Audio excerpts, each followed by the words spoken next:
The Raven. Once upon a midnight dreary, while I pondered, weak and weary, over many a quaint and curious volume of forgotten lore, while I nodded, nearly napping, suddenly there came a tapping, as of someone gently rapping at my chamber door. "'Tis some visitor," I muttered, "tapping at my chamber door. Only this and nothing more." Ah, distinctly I remember, it was in the bleak December, and each separate dying ember wrought its ghost upon the floor. Eagerly I wished the morrow, vainly I had sought to borrow from my books surcease of sorrow, sorrow for the lost Lenore, for the rare and radiant maiden whom the angels name Lenore, nameless here for evermore. And the silken, sad, uncertain rustling of each purple curtain thrilled me, filled me with fantastic terrors never felt before, so that now, to still the beating of my heart, I stood repeating, "'Tis some visitor entreating entrance at my chamber door, some late visitor entreating entrance at my chamber door. This it is, and nothing more." Presently my soul grew stronger, hesitating then no longer. "Sir," said I, "or madam, truly your forgiveness I implore, but the fact is I was napping, and so gently you came rapping, and so faintly you came tapping at my chamber door, that I scarce was sure I heard you. Here I opened wide the door. Darkness there, and nothing more." Deep into that darkness peering, long I stood there, wondering, fearing, doubting, dreaming dreams no mortal ever dared to dream before. But the silence was unbroken, and the stillness gave no token, and the only word there spoken was the whispered word, "Lenore?"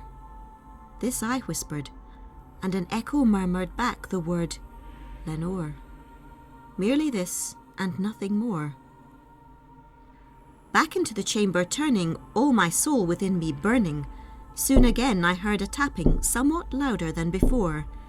"Surely," said I, "surely that is something at my window lattice. Let me see then what thereat is, and this mystery explore.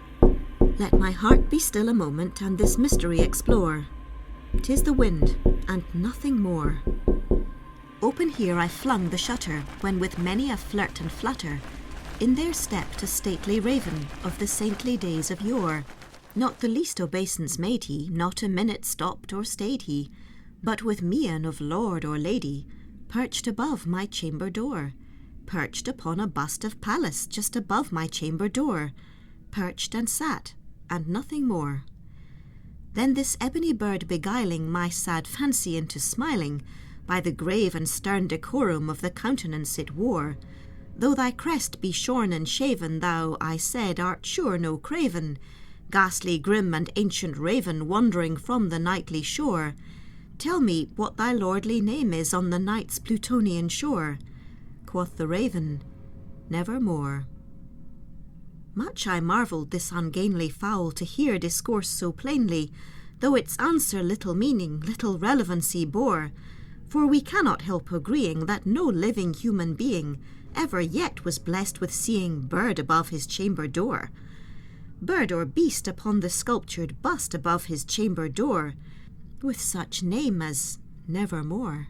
But the raven sitting lonely on the placid bust spoke only that one word, as if his soul in that one word he did outpour.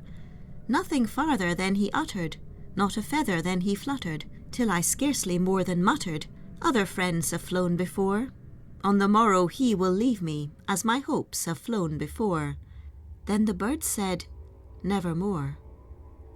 Startled at the stillness broken by reply so aptly spoken, "Doubtless," said I, "what it utters is its only stock and store, caught from some unhappy master whom unmerciful disaster followed fast and followed faster, till his songs one burden bore, till the dirges of his hope that melancholy burden bore of never, nevermore." But the raven still beguiling all my fancy into smiling, straight I wheeled a cushioned seat in front of bird and bust and door. Then, upon the velvet sinking, I betook myself to linking fancy unto fancy, thinking what this ominous bird of yore what this grim, ungainly, ghastly, gaunt and ominous bird of yore meant in croaking nevermore. This I sat engaged in guessing, but no syllable expressing to the fowl whose fiery eyes now burned into my bosom's core. This and more I sat divining, with my head at ease reclining on the cushion's velvet lining that the lamplight gloated o'er, but whose velvet violet lining with the lamplight gloating o'er she shall press, nevermore. Then methought the air grew denser, perfumed from an unseen censer, swung by seraphim whose footfalls tinkled on the tufted floor. Wretch, I cried, thy God hath lent thee, by these angels he hath sent thee respite, respite and nepenthe from thy memories of Lenore. Quaff, O quaff this kind nepenthe, and forget this lost Lenore. Quoth the raven, nevermore. Prophet, said I, thing of evil, prophet still, if bird or devil, whether tempter sent or whether tempest tossed thee here ashore, desolate yet all undaunted, on this desert land enchanted, on this home by horror haunted, tell me truly, I implore, is there balm in Gilead? Tell me, I implore. Quoth the raven, nevermore. Prophet, said I, thing of evil, prophet still, if bird or devil, by that heaven that bends above us, by that God we both adore, tell this soul with sorrow laden if, within the distant Aidenn, it shall clasp a sainted maiden whom the angels name Lenore, clasp a rare and radiant maiden whom the angels name Lenore. Quoth the raven, nevermore. Be that word our sign of parting, bird or fiend, I shrieked upstarting. Get thee back into the tempest and the night's Plutonian shore. Leave no black plume as a token of that lie thy soul hath spoken. Leave my loneliness unbroken. Quit the bust above my door. Take thy beak from out my heart, and take thy form from off my door. Quoth the raven, nevermore.